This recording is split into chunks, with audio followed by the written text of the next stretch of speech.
ما صوت وترنا هيان جمعنا ڕۆژانی جمعە ئەمن لە 2018ەوە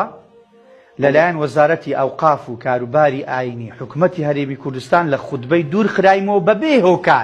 بەبێ هۆکار چەند جار دەکسم دەڵێم کاکە پێم بڵێن ئەمن لۆ دوور خرایمەوە دەڵێ مامۆستا ئایدی مەنیە لەسەرێ ئەو دە نازانم ئەو سەرێ بن سەقفیە نازانم چێن دەرێ مامۆستا تو دوور خرایەوە تەواو لە 2018ەوە براتان لە خوتبە دوور خرایتەوە بۆ معلومات و زانیاری جەنابەت و ئەو مسلمانانی کە گوێیان لە ئێمەیە جار دەچوومە شوێنی مامۆستایەکی خوتبەم دەخیندەوە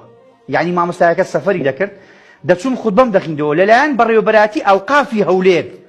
پەیوەندی پێوە کرابوو گوتیان مەلا حوسێن لۆی نییە خوتبەی بخینتەوە گوتم نازانم دیارە ئەمن نازانم یعنی دیارە من شتێکی زۆر گەورەم کردیە بەخۆم شکنایە بەڕاستی والله بەڕاستی وتارەکان کاریگەرن